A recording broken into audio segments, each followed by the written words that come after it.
एक व्यक्ति दूसरों के ओपिनियन से बहुत परेशान होता है।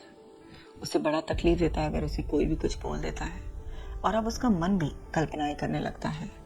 उसे ऐसा लगता है कि अगर कोई उसकी ओर देख रहा है तो वो उसी के बारे में सोच रहा है, और सोच भी कुछ गलत ही रहा है। बड़ा परेशान हो जाता है, बड़ा विचलित होकर अपने गुरु के पास जाता है और अपने दिल का हाल बताता है।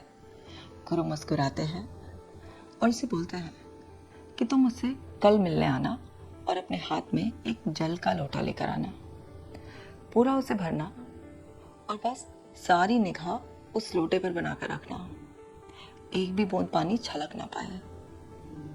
और जब तुम वो भरा हुआ लोटा मेरे पास लेकर आओगे तब उसके बाद मैं तुम्हें उपाय बताऊंगा और तुम्हारी चिंता हमेशा के लिए गायब हो जाएगी।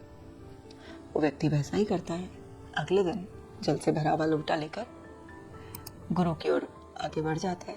अब क्योंकि हाथ में जल का भरा हुआ लोटा है और गुरु की आज्ञा है कि एक बूंद भी बाहर नहीं झलकनी चाहिए, सारी निगाह लोटे पर रखनी है, तो वो अपनी निगाह लोटे पर बनाकर रखता है और बड़ा आराम से गुरु तक पहुंचता है और उनको वो लोटा पकड़ाते हुए कहता है कि गुरुजी, मैंने आपकी आज्ञा मान ली है, अब बताइए।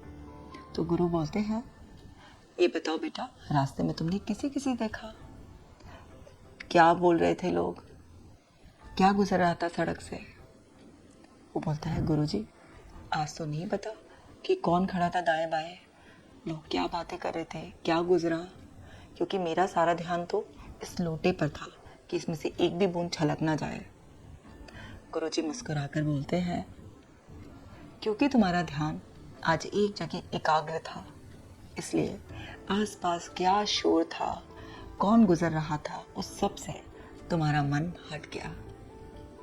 जब तुम खुद पर एकाग्र हो जाओगे तो तुम्हारा ध्यान कोई तुम्हारे बारे में क्या सोचता है, क्या बोलता है, उस सब से हट जाएगा। तुम्हें सिर्फ और सिर्फ अपने ऊपर ध्यान देने की जरूरत है।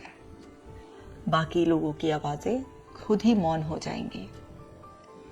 वो अपने गुरु का संदेश बहुत अच्छी तरह से समझ चुका था।